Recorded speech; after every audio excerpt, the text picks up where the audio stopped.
Hey guys, back again with another video. As I said, I'm a bit bored during the holiday. Got a fresh haircut, did it myself, so it's a bit shitty, but have to do with it. Um, so I wanted to make a slightly follow-up video on my two pump markers that I currently own. As I said before, I owned a couple of pump markers in the past, the CCM pumps that come to mind, the CCM series S5, 6.5 and 2T2. So that's 4 CCM markers that I have owned. And then 2 Empire snipers. The first one I sold off to get CCM pumps because those were the bee's knees, those were the best of the best, those are the ones you really want to get, according to everybody on the internet and not. And after playing with those 4 different pumps from CCM, I realized that yeah, they're really cool, they're really awesome, they shoot amazing, but not much more amazing than my second-hand Empire Sniper that I had with a couple of upgrades. So I went back to the Empire Sniper, bought this one second-hand, used once or twice for less than 300 euros, completely upgraded with with Inception design parts and a couple of parts from CCM. And this is a really nice performance pump marker that shoots really nice, quite consistent because of the regulator and the valve that's von Inception designs in there.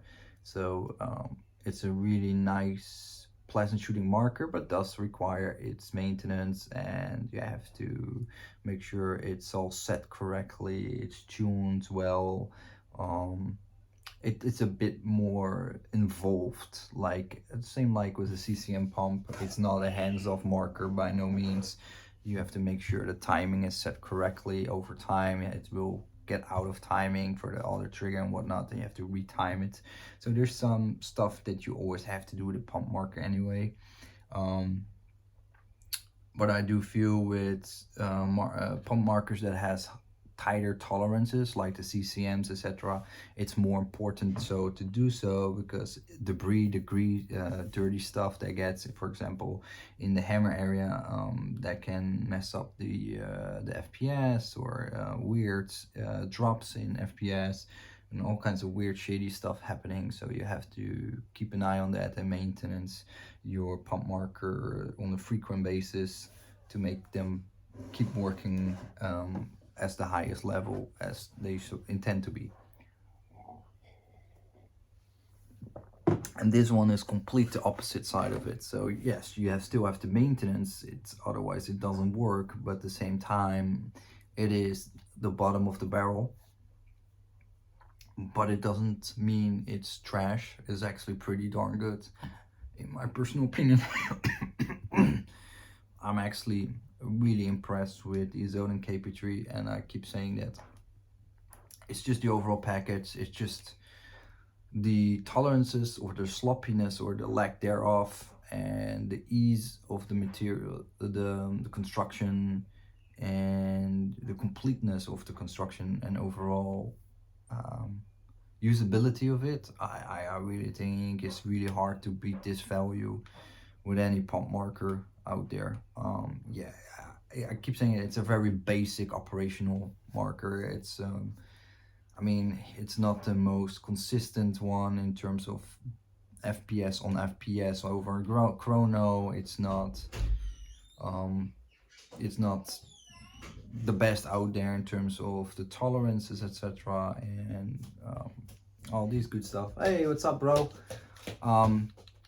But it keeps working. It works. It's super cheap. There's nothing. It's a no frills marker, but it has some really stark contrast. So let me pump this marker a couple of times, let you hear the sound that is typical Zonin, and then you have an idea what you can expect between an higher end marker and, for example, the lowest of the lowest. So here we go. Pump it, shoot it. You hear that farting sound? Hello. Electrical. The whole marker is shaking because of that. Yep, the whole marker. Okay, bro. later. The whole marker. On the floor.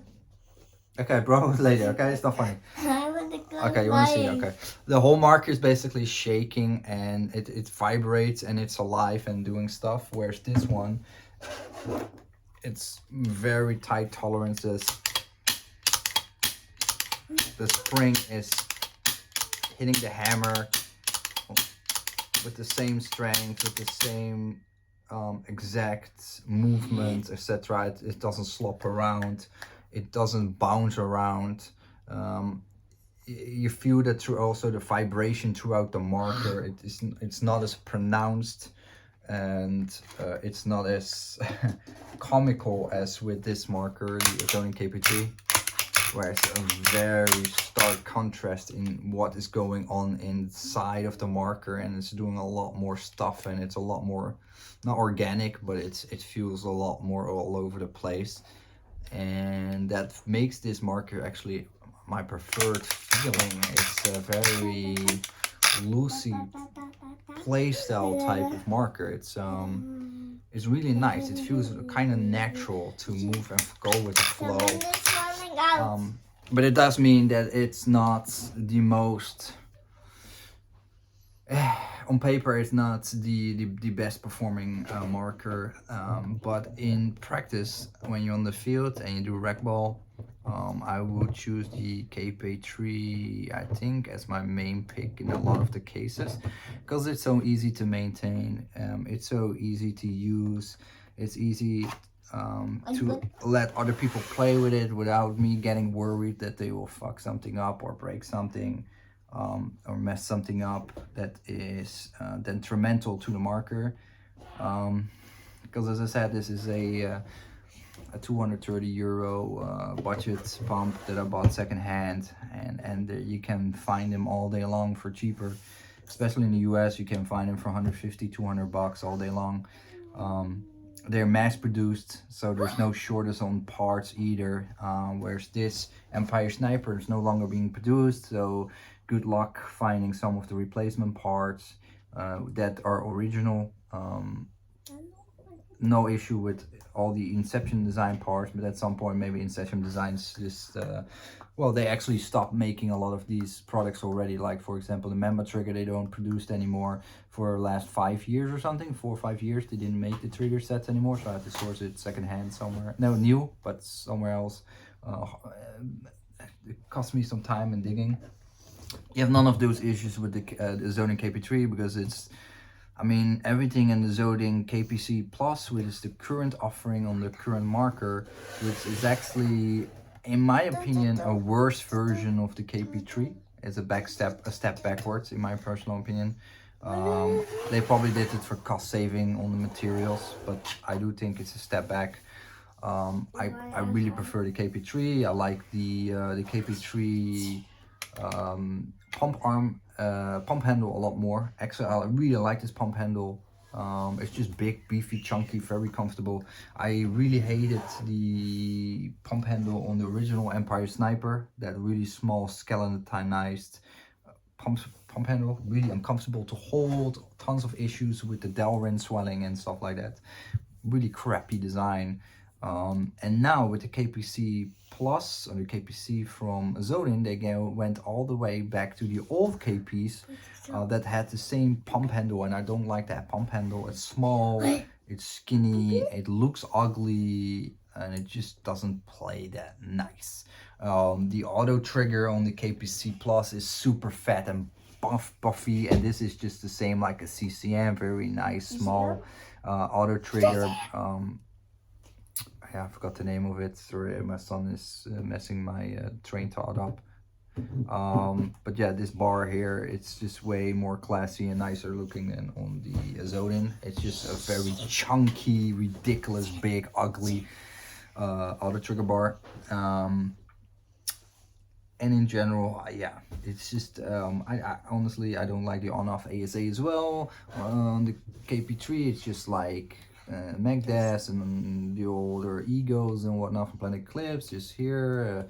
Same with shockers. It's a proven way to turn on and off your ASA or the tank.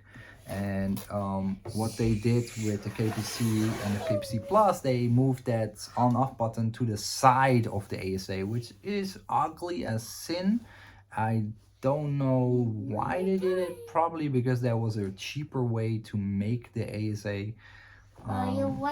Because it's a mass-produced product, of course, and yeah, their margins might not be as big as we think, because it is, after all, a budget product. But nonetheless, I really like both my markers. I recommend you getting either one, which is fine. But if you get the Empire Sniper, just make sure you get a ton, or no, get a couple of the upgrades that absolutely necessary. The star insert for the on the ASA, the heavy hammer itself, and yeah, I think those are the most important ones that you really want to get. With the KP3 out of the box, it just works till it doesn't, and that means most of the cases your rack seat is busted, and that is a very common issue with the Azodin KP3. But at least it does not having the same feed issues of a Empire Sniper out of the box. It's a better performing marker out of the box, the KP3, for sure, 100%. But it doesn't feel as nice when you shoot it as a stock Empire Sniper. However, I prefer the Azodin KP3 again, because the trigger, or the sponginess and the lightness of the trigger, is way more comfortable on my finger versus the stock Empire Sniper squared off trigger, which I hate, really hate. It does hurt my finger.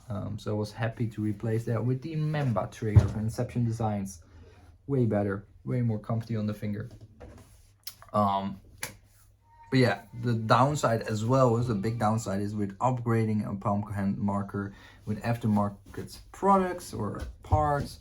That means sometimes the tolerances mismatch with the original parts from said manufacturer. And with the case of Empire, the body, etc., has some tolerances from batch to batch they made with the Empire Snipers, and that reflects back in the fit and finish of some of the Inception Design parts on the Empire Sniper. With some Empire Snipers, they fit perfectly fine, certain parts, and with some Empire Snipers, certain parts in Inception Designs don't fit that nicely, and they don't work that nicely. And that's all because Empire Sniper had tolerances with their product when they made them. And I don't think that will be any different with the Azodin KP3, but since it's a spider-based body and valve, I mean, there's not that much aftermarket products on the market, so you just use it as is, and that's kind of a relief in the mindset for me, because I don't have to mess around with it, and I just play with it as is and just accept the performance and take that for granted. So I'm gonna finish the video. My son is increasingly in need of my attention, so I'm gonna attend to him.